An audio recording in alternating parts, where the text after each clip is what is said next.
There are vertical time zones, Bhur, Bhuva, Suva, Tapas, Satya. The Satya Loka, where Brahma resides, there.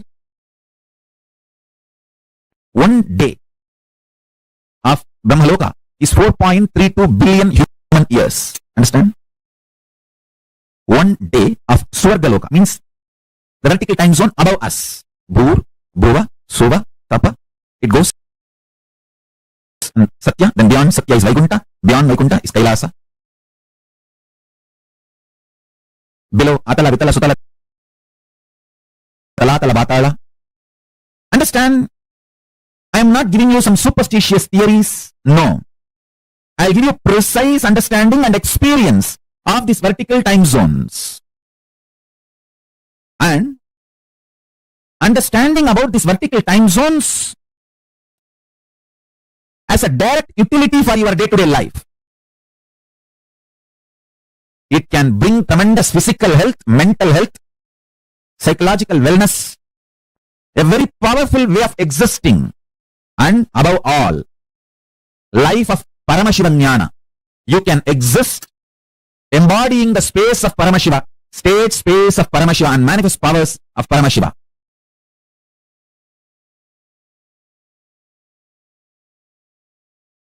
Tapo Loka is above the Jano Loka. The great yogi Sanantana, Ribu, Sanatkumara, Sanaka, where the great ascetics are living there. Its height is 12 crores of yojanas. Above this is the Satya Loka, abode of the Brahma, whose cognitive mind is centered only on Satya, and who has attained the lordship over the Kalpa. Because of such powerful cognition, is abounding in all kinds of the wealth and all inspiring objects and enjoyments. Its height is 16 crore of yojanas. Savitri, the Vedas and the Upavedas are there, assuming their relevant forms above the Satya Loka. There is abode of Vishnu, Paramapada, who subdued Madhu. Discovering the principle on which all the universes function, all the dimensions and planes, 11 dimension, 14 plane, actually 3 planes fall in 1 dimension itself. 1 plane does not fall into any of the dimensions. 14 planes, 11 dimensions. All of them function on one principle. For example, if you are habituated for New York lifestyle and enter into old Varanasi, you will have a big cultural shock. If you are habituated to old Varanasi and enter into London, you will have a big cultural shock. Listen carefully. The American dollar may be useful in America. Indian dollar may be, Indian currency, rupees may be useful in India. Malaysian ringgits may be useful in Malaysia. But gold is a universal currency. The whole planet Earth, anywhere, the gold can be used as a currency. Same way, there is certain culture, mental setup, software useful in New York. There is certain mental setup, culture, lifestyle useful in Bangalore. There is certain culture, mental setup useful in Varanasi. There is certain culture, mental setup useful in Germany. If you move to a different place, you will have a cultural shock. But there is one culture, one principle common to the whole 14 planes and 11 dimensions. The whole Brahmanda. If you develop this one principle in you, you have a cosmic currency. You will not have shock in any of these planes. Any transition into any plane, whether you go to Pituloka, Bhuloka, Bhuvaloka, Tapaloka, Tapuloka, it's called Satya Loka, Brahma Loka, Vaikunta, Kailasa, Goloka, Vatavarana. It is like you have cosmic currency. That principle is oneness. Your breathing becoming intense, especially through certain activities, opens up those dimensions, those planes, and your brain awakens the ability to have access to those dimensions. Listen.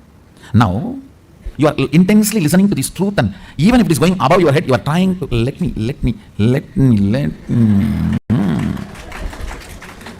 Then your breathing actually gets into certain subtle flow, which is intense. Subtle don't think means shallow. No. In subtle breathing also it gets intense. During the puja, that subtle intensity happens. During the kirtan, raw intensity. During the yoga, a programmed intensity. Understand? Regulated intensity is yoga. Raw intensity is karana kirtan. A subtle intensity is while during puja or during the satsang. Now, your breathing is getting subtle. It will go and hit a component in your brain which will open your ability to access Satya Loka. Listen, each of the activity and the prana intensified through that activity opens up a component or a part of your brain construct which gives you access to the different dimensions of life.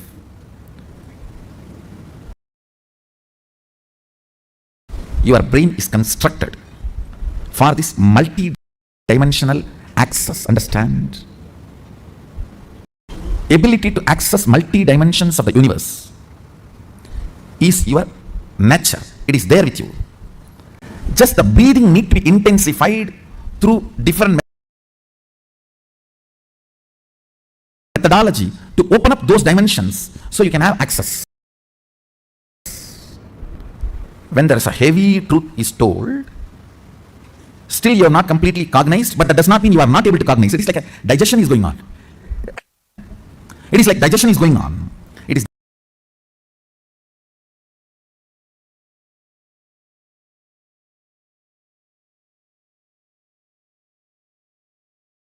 there on your head, like a funnel, it is going inside on your.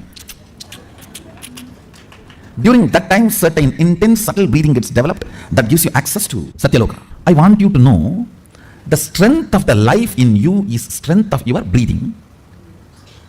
When the breathing becomes intense, your brain's capacity to cognize all the other planes opens up. It is like cracking the code, cracking the passcode. Listen, if you are experiencing oneness, it is Maharloka. If you are experiencing oneness during the multiple expression, even though there are many people, but you know you are in all of them, that is Jana Loka. Even if you listen to these powerful cognitions, you will be irreversibly empowered.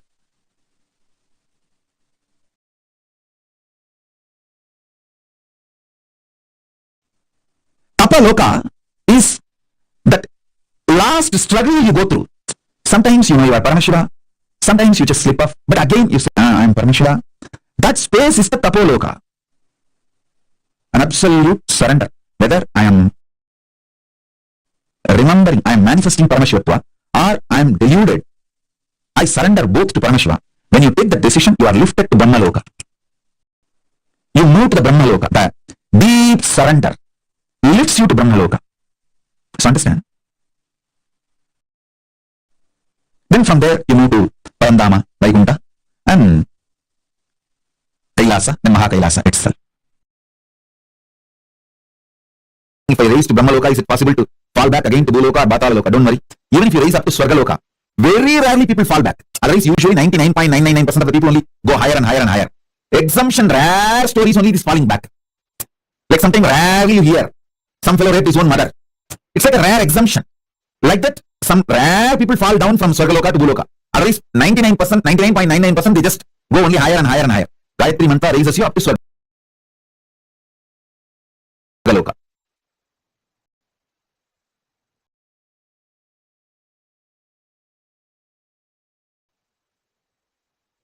All Purusha Prakriti,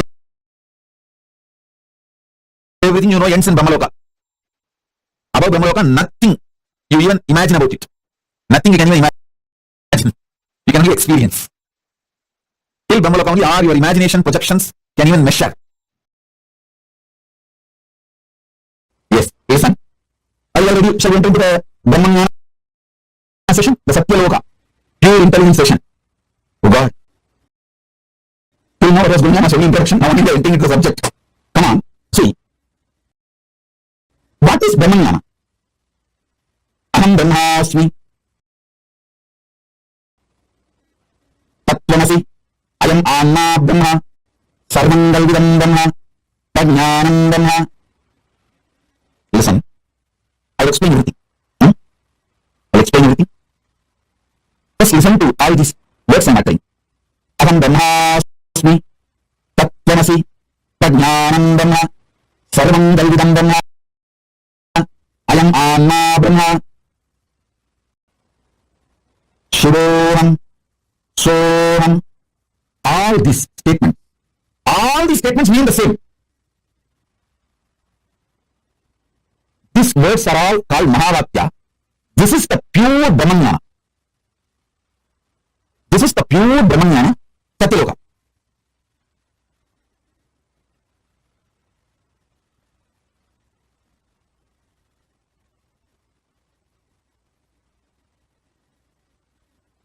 Tattvamasi means you are that.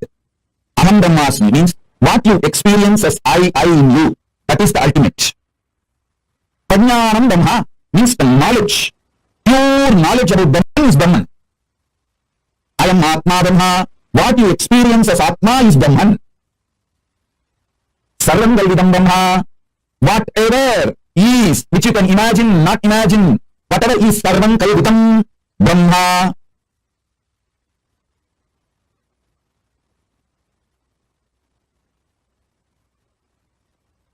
All of you please listen. Complete attention please. Prajnanam Brahma means complete knowledge about Brahman is Brahman. Sarvam Kalvidam Brahma, everything exists. You know, you don't know, everything is Brahman. I am Anma Brahma, your very soul, core is Brahman. This knowledge leads you to Brahmaloka.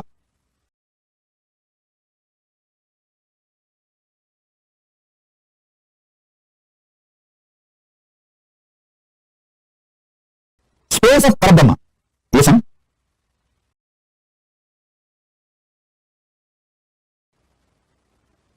Satya Loka and Brahma Loka is one and the same. Even if you reach Satya Loka, that's enough. From there, automatically you emerge into Parabrahman. Making this truth not as first priority, but only priority, takes you to Brahma Loka. Now, whatever I said, these few words, whatever you can capture, whatever you understood, type it. Then I take you to the next step. Listen.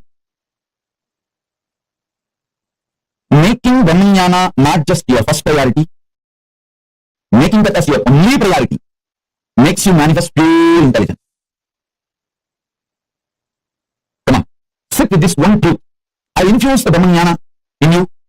Sit with this one truth now. You can keep your eyes closed or open. Come on. If you start cherishing the idea, I am eternal, means you are eternal. Aham Brahmasmi. Start cherishing the truth. Aham Brahmasmi means you are eternal. Whatever you feel as you is eternal. When you start cherishing this truth, everything else is impermanent. You will see all the psychological, physiological, neurological ups and downs in your life drastically reduces. More and more you get centered on that truth, powerful cognition, you are eternal. Aham Brahmasmi. Other than you being eternal, everything else is not you. When you cherish this one powerful cognition, internalize it, so much of powerfulness will manifest in your life. It raises your physical health, mental health. Nobody can put a value for you. You decide the number. Your utility for yourself and others increases. Wealth is nothing but your utility for yourself and others. If you are able to increase that, your wealth increases. It has nothing to do with education. Understand? Qualification is different, competence is different. Life is all about competence, not about qualification. Qualification may be an initial visiting card, good visiting card, but that doesn't make you successful. Competence makes you successful. Powerful cognitions makes you competent. Powerful cognitions makes you competent. The most sweetest word Brahman wants to hear is Aham Brahmasmi. You declaring, I am Brahman, oh God, I am Parabrahma. Paramashiva is waiting for you to declare, hey, Paramashivoham. Understand this. Understand one thing. Evolving in cognitions is absolutely celebrated in multidimensional logic. This is one of the most important truth. Ontology of Paramashiva. In Paramashiva ontology, there is no space for jealousy. There is no anxiety. There is only one thing. If gods are anxious, they may be anxious for you to become them. You to realize oneness with them. That's all.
Now what we all learned is about the Satya Loka, how the abode of Brahma exists. And this is literally like how Swamiji describes, this is that last struggle.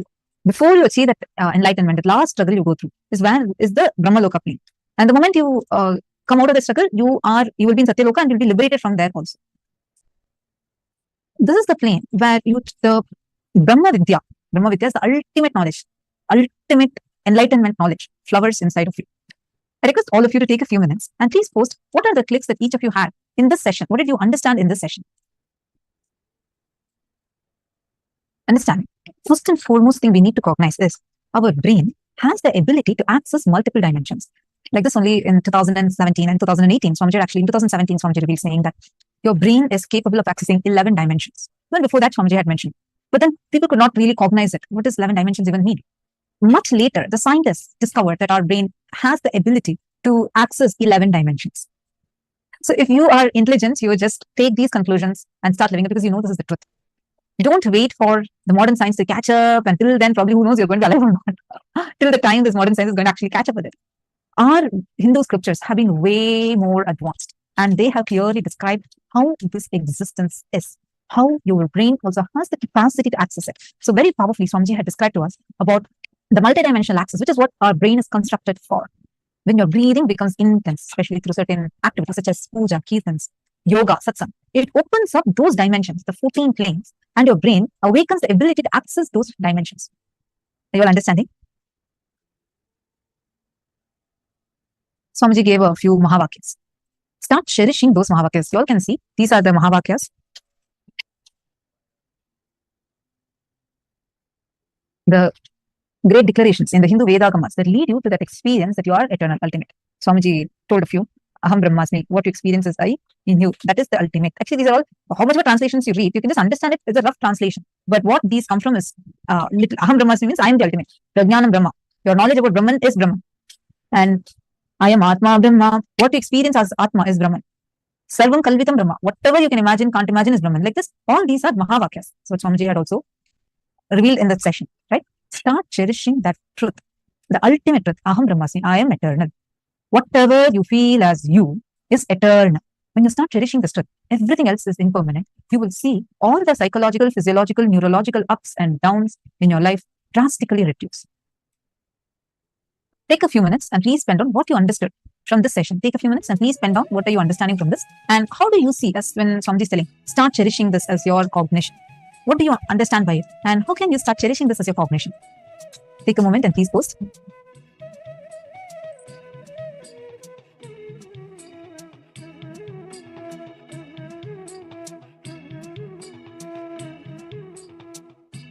The moment you start cherishing that you are eternal, whatever I feel as me is eternal, start telling that to yourself. Experiment with it. Play with this cognition. Keep cherishing inside you. Swamiji said, whatever I feel as me is eternal. What I am, actually not just what you feel as you, the one who's feeling, that source of you, that is eternal. So that I, that you existing is eternal. Every time you're going through a really tough time, just cognize, remember. Even now, just remember. That itself is so liberating. You will see how it will immediately liberate you, take you out of the ups and downs, psychological, physical, physiological, psychological, neurological ups and downs. You just dissolve.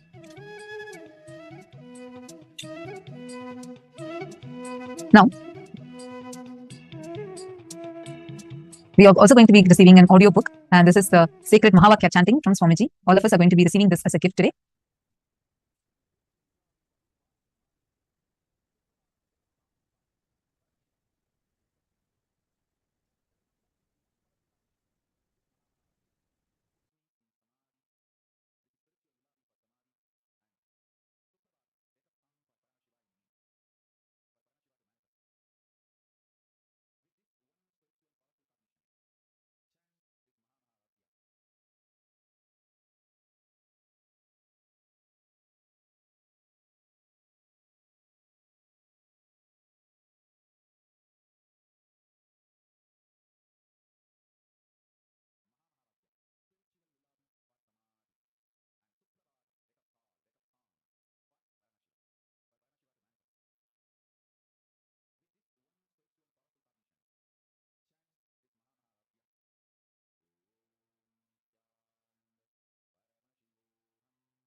today's the weather is there, or how they're bringing rain in the place. All of this is what we're going to be manifesting today. All right.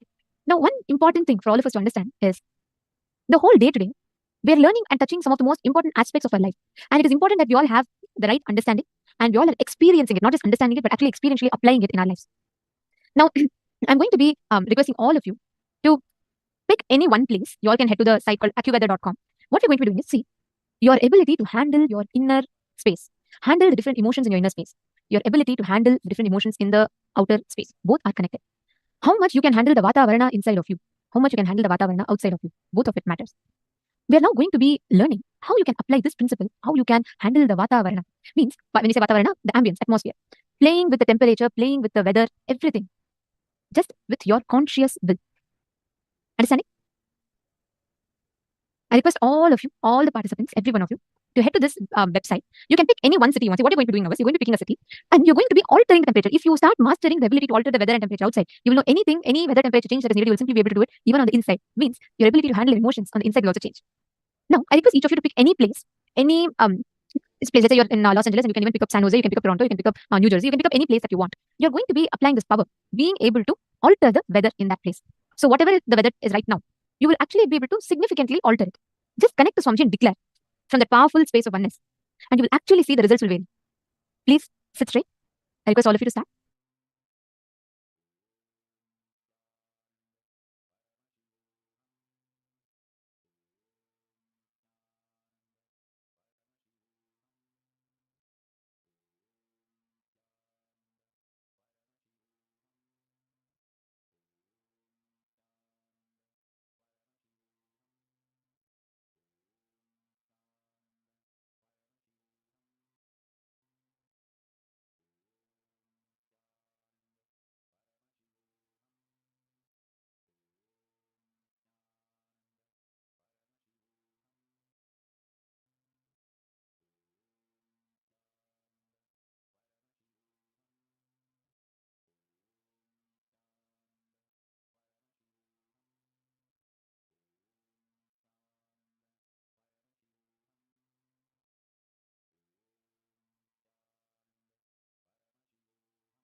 Let us now enter into the next session where we will be learning about Ganga, the happening of Ganga, and how Mother Ganga, Devi Ganga, came into planet Earth.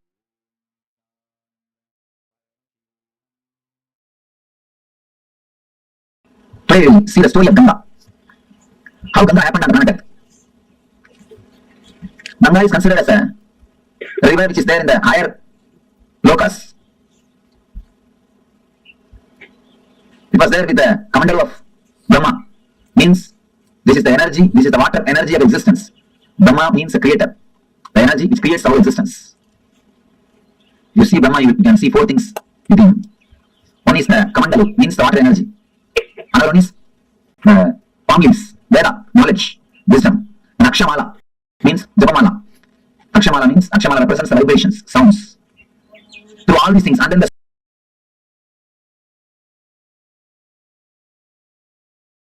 swan will be there. Vatavarana. The swan, Hamsa represents continuous meditation. Hamsa means continuously meditating. If you see the sound of your inhaling and exhaling, it will be hum, sum. It will go as a hum and come out as a sum. When they say hum, sum, they mean continuous awareness. Creator has to be with continuous awareness. Only with awareness you can create. Creativity and awareness is directly connected. That is why Brahma is described with Akshamala, means vibrations. Puspaka means the knowledge, Vedas. And the Kamandalu, water energy. And Hamsam, awareness. Man was reached the ultimate awareness. The Parama awareness is Paramahamsa. Sam means awareness. Man who has reached the ultimate awareness is Paramanamsa. Ganga is the water energy of Brahma. She was there in his Kamandalu. I'll describe the scene, how Ganga happened on the planet Earth. First I'll tell the story, then we'll see the deeper meaning of the physical story. There was a king called Bhagavān. For some reason, his forefathers have been cursed by some rishi, and they all died. They have been burnt, reduced to ashes. All their ghosts are living there, struggling, suffering. They are not liberated. So they beg Bhagavān to help him some way. Bhagavān decides, I have to do something and liberate. He starts meditating, doing penance, doing tapasya towards Brahma. Brahma appears and gives darshan. And he says, yes, I can send the Ganga to the planet Earth, no problem. But be very clear, can planet Earth hold the Ganga's speed? Can planet Earth sustain the force of Ganga? First, do something for that. Arrange for it. Then I will send the Ganga. Then again he starts doing penance, doing tapasya. After the tapasya, Shiva appears. Shiva asks, what do you want?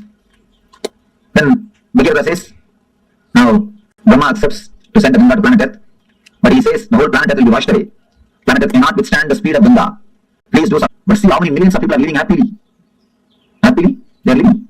Ganga is the mother who is protecting everybody. So the Brahma says they have to take bath every day. Then Bhagavān says, all right, I'll arrange all the facilities for devatas to stay in the planet Earth. Just on the banks of Ganga, I'll create cities where all gods and goddesses can live and have bath every day and have their regular routine as they have in the other loka, as they have in the Brahma loka.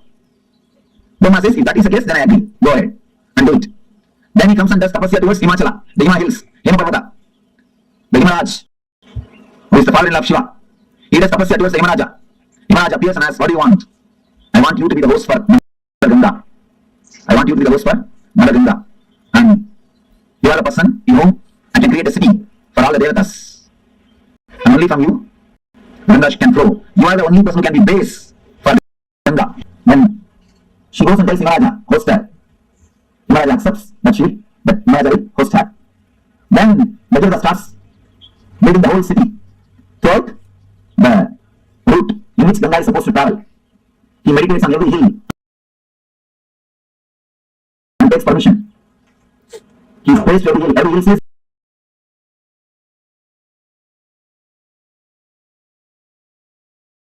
yes, I give away for Ganga. So all the whole route is clear. Then he goes and prays to Kalabhairava, who is the in charge of city Varanasi. Kalabhairava is the in charge of Varanasi city. He meditates towards Kalabhairava. Kalabhairava appears and says, what do you want? I wanted, please give us the way for Ganga. You should receive Ganga and give us the way. Kalabhairava says, surely I will give one money. But this is such a holy city. Tell Ganga to do a protection of the city and go. Suddenly, Brahma comes up the next problem. You meditated and propitiated all the devatas except Vishnu. Now, you have to do something to Vishnu. Only then I can send Ganga. Then he started meditating towards Vishnu. He prayed to Vishnu. With tapasya, Vishnu appeared. What do you want? I wanted the Ganga to come down to the planet Earth. Unless you agree, unless you give blessings, it will not be possible. Please bless me. Vishnu says, all right. I bless you. Ganga will come to the planet Earth. She will come just out of my feet. And he blesses. The Ganga will come out of his feet. And he says a beautiful, only word. Whomsoever has realized the Vishnu means the universal consciousness. Whatever water comes out of their feet will be Ganga. Whomsoever has realized Vishnu, I am Jagat. Whomsoever has realized me, from their feet, whatever water comes out will be Ganga. From this word only the tradition of Pada starts. Pada of enlightened masters starts from this tradition. Vishnu says, whomsoever has realized that Vishnu I am Jagat, Sarvam Vishnu I am Jagat, from their feet Ganga will flow. From their feet Ganga will flow. Then, now again meditates towards Brahma. Brahma appears with all his glory and compassion, blesses the Bhagavān. Then he prays to Ganga. Then he does tapasya towards Ganga. Meditates and invites the Ganga mother. Ganga, the all compassion, not only compassion, the wild energy. She just comes out of the Brahma's commendable. With all the power, she straight away started moving towards the planet Earth.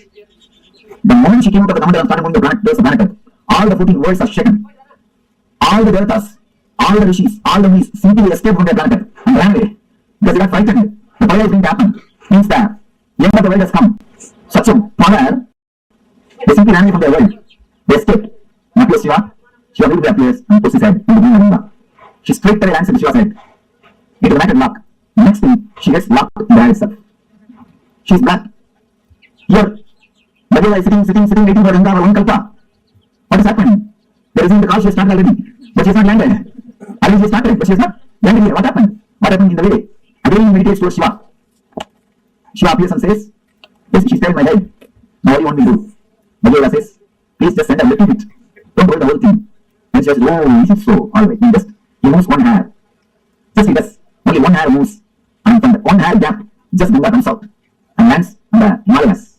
And comes, that is the river which is flowing throughout this planet Earth. And there is a perennial source. There is a Ganga. By flowing through this way, she fills the ocean. Understand? The story says the ocean itself is son of Ganga. Varuna is son of Ganga Mata. Water is supplied to the ocean by Ganga. That is the story. Originally there was no ocean. There was no water in the planet Earth. It is through Ganga first water came to the planet Earth. And because of Ganga flowing continuously, all the oceans are created. It is from Ganga, original water source started. Then she goes and moves into Samudra, Samudraj, the son of Ganga Mata. Ganga is a river of knowledge, a river of enlightenment. There are some slokas which says just by drinking the Ganga water you can get enlightened. With all my integrity and authenticity, I can vouch with my integrity and authenticity. Just by living around Ganga and drinking the Ganga water every day, even remembering the Ganga's sacredness, one can become enlightened. Because it's such a powerful technique, powerful method, powerful process. Ganga heals all the violence we carry. Ganga heals all the incompletions we carry. See, the lust is an incompletion, anger is an incompletion, violence is incompletion. All the incompletions we carry, Ganga can purify. Ganga can really, really purify. I used to sit in the banks of Ganga, just seeing. I realized the oneness with Ganga. How the things float on the waters of Ganga does not pollute Ganga. Same way I have seen the thoughts and incompletions floating in my inner space does not make my inner space polluted. It does not touch my inner space. When you understand your incompletions are not powerful enough to make your inner space incomplete, you become eternally complete. I can say that experience I received from Ganga, on the banks of Ganga. It heals, and brings love. I tell you, Ganga can complete any lower occurrence you have. I can give this as an authentic spiritual practice. Actually, just for this, I wanted to create an ashram in the banks of Ganga. Anybody in the planet Earth has some incompletions that they are not able to complete. Strong incompletions. Just come and spend time in the banks of Ganga, drinking Ganga water, eating the food cooked in Ganga water. Whenever you find time, morning and evening, sit in the lap of Ganga, sleep in the breeze of Ganga. I tell you, with all my integrity and authenticity, Ganga will complete you. Because even the people who are dead, their incompletions, curses given to them, their incompletions, she has completed. And you are alive. She can enter into your muscle memory, bio energy, and complete you. Do pranayama in the banks of Ganga. That Ganga prana will go inside. Eat the food cooked in the Ganga water. Drink Ganga water. Live in the banks of Ganga. Sit in the banks of Ganga and meditate. Sleep in the banks of Ganga. Inner breeze. Enjoy the weather in the banks of Ganga. I tell you, she can complete you.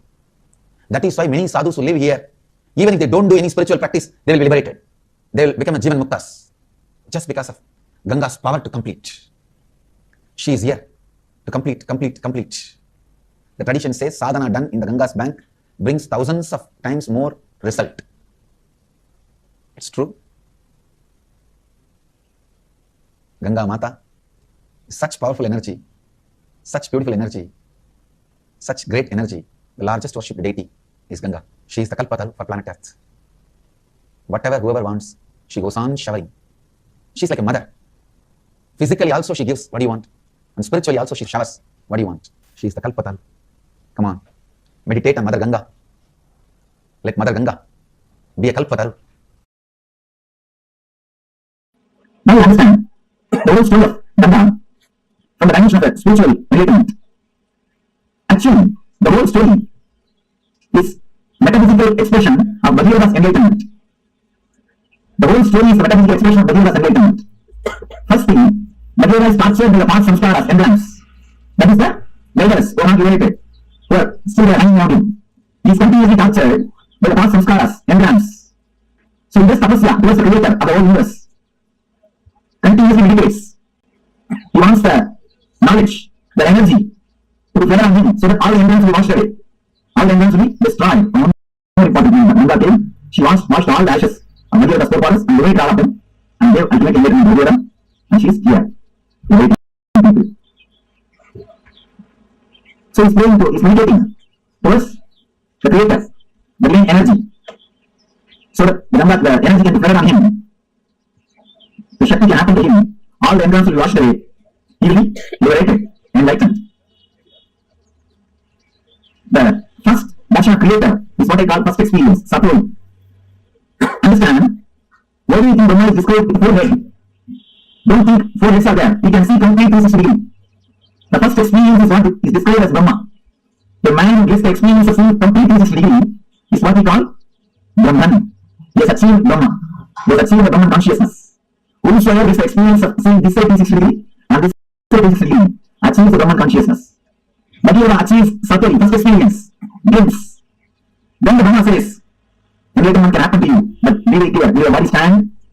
Prepare your body and mind. They go to stand, sustain, prepare it. Then it will happen forever.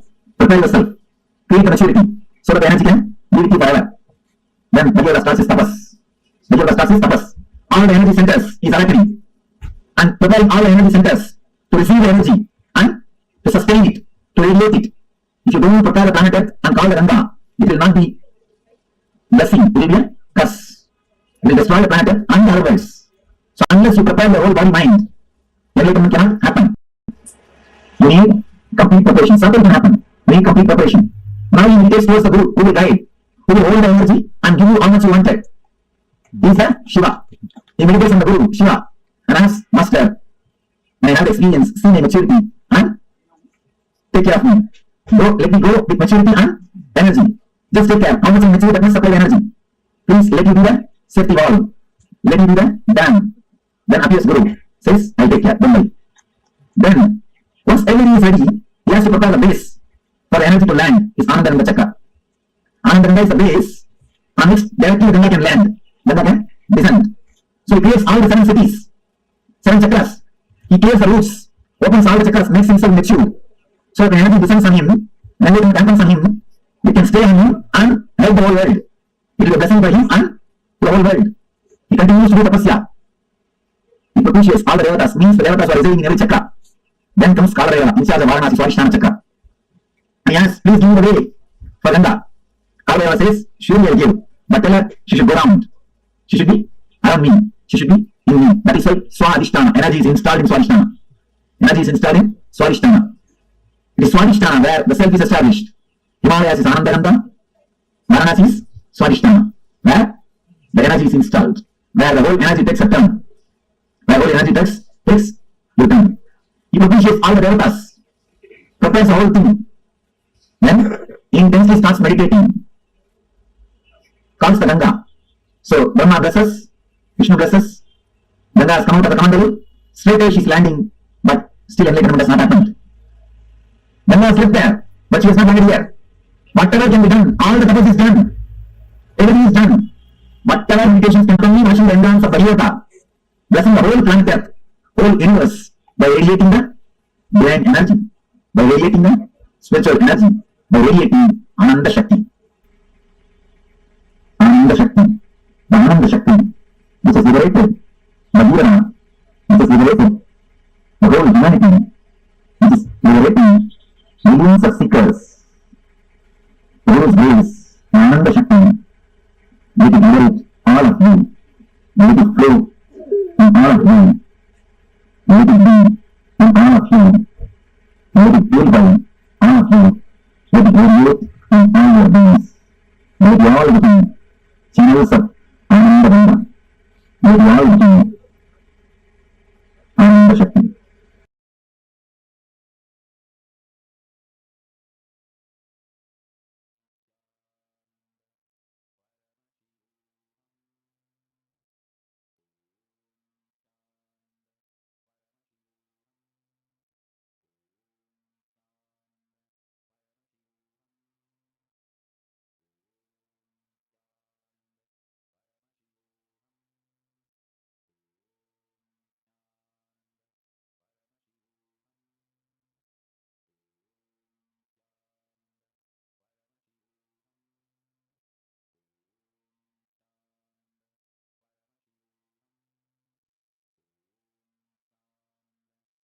Swamiji so beautifully revealed about Ganga, the embodiment of will persistence.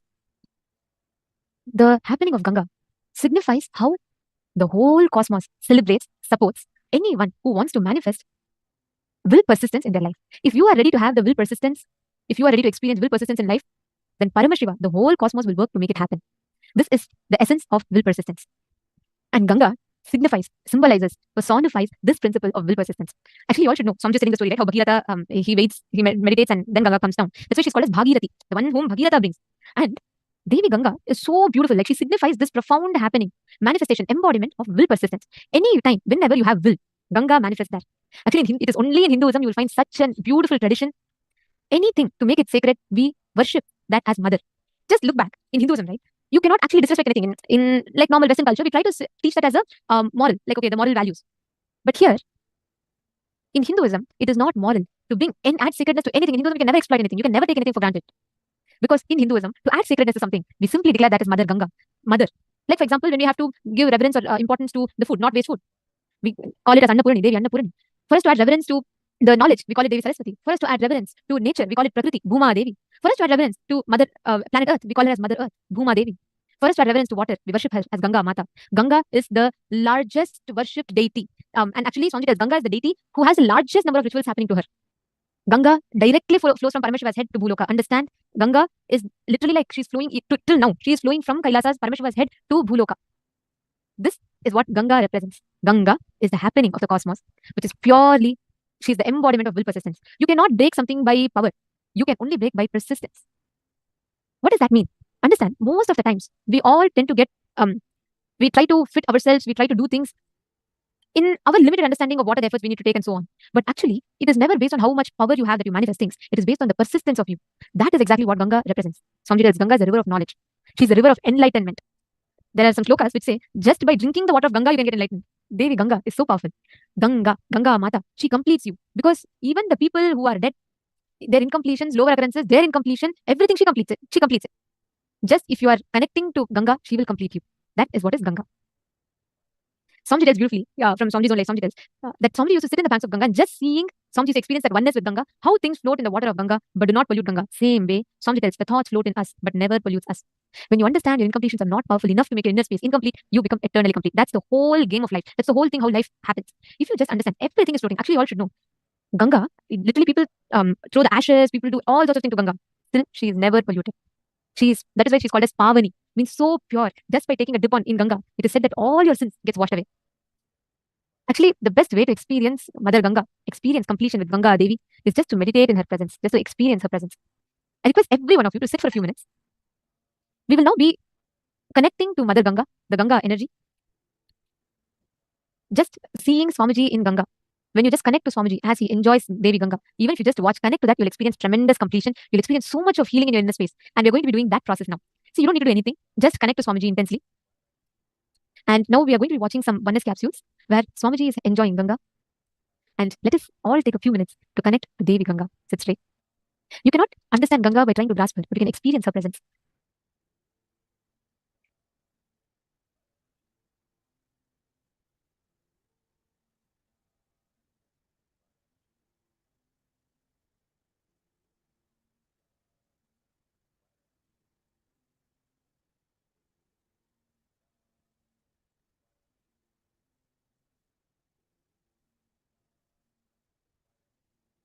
Now, Let us see the oneness capsules, how Swamiji enjoys Mother Ganga. Just connect to it. Just watch and connect to it. That's all. You don't even need to do like a meditation process.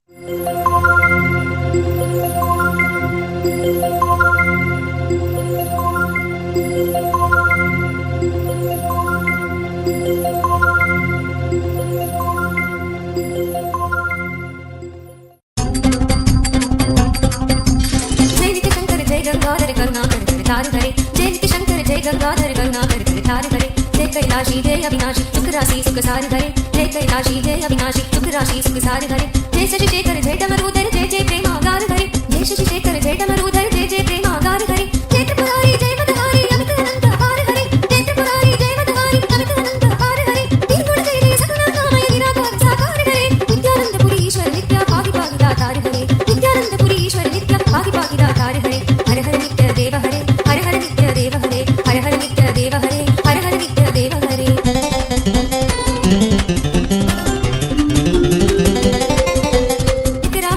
Nageshwar Vaidyanath Kedar हरे नित्य रामेश्वर नित्य नागेश्वर वैद्यनाथ केदार हरे मल्लिकार्जुन सोमनाथ नित्य महाकाल ओंकार हरे मल्लिकार्जुन सोमनाथ नित्य महाकाल ओंकार हरे त्रयंबकेश्वर नित्य घुष्णेश्वर भीमेश्वर जगतार हरे त्रयंबकेश्वर नित्य घुष्णेश्वर भीमेश्वर जगतार हरे काशीपति श्री विश्वनाथ जय मंगलमय अघार हरे काशीपति श्री विश्वनाथ जय मंगलमय अघार हरे नीलकंठ जय भूतनाथ नित्य मृत्युंजय अविकार हरे नित्यानंदपुरी ईश्वर नित्य पाहि पाहि दातार हरे नित्यानंदपुरी ईश्वर नित्य पाहि पाहि दातार हरे हर हर नित्य देव हरे हर हर नित्य देव हरे हर हर नित्य देव हरे हर हर नित्य देव हरे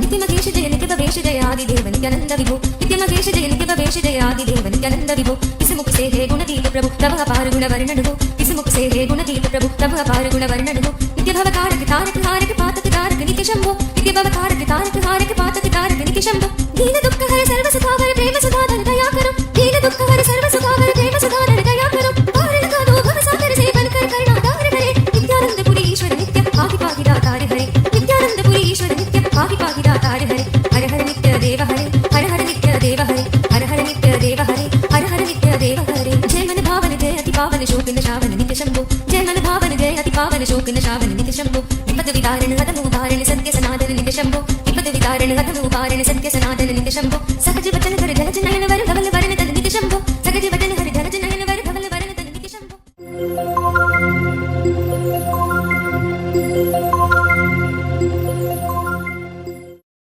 Just connecting to the mother energy of Devi Ganga. This mother energy of Devi Ganga is enough to complete you, to fulfill you, overflow through you. Actually, Swamiji tells beautifully how each time that you experience, whenever you remember Mother Ganga, she just flows through you. She fulfills you, overflows through you. Understanding? If you just connect to this energy of Mother Ganga, actually, Swamiji tells very beautifully, whenever you experience that connection, right? Whenever you connect with Ganga, Swamiji tells the whole nature will listen to you. If you just build, you don't even need to do some extraordinary effort. Yes, Masiabu, I request you to please mute. Yes. Sorry for the glitch.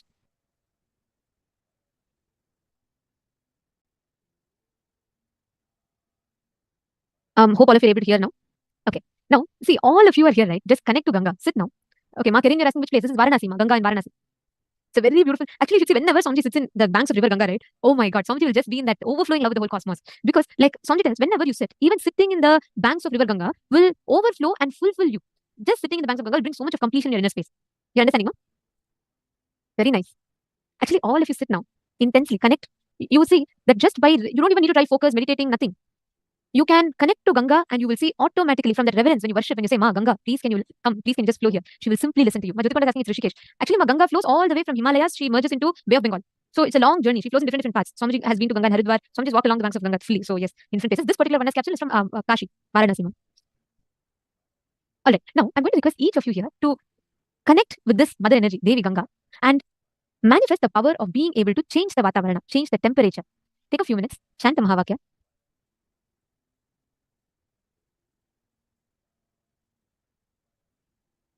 And all of you can pick up any one place that you want to manifest the power of bringing rain with and start manifesting the power. Listen, pick any one place. You all can go to the site that I'm going to be showing you all. It's called accuweather.com. And you can choose one place from there and connect to this energy of Devi Ganga.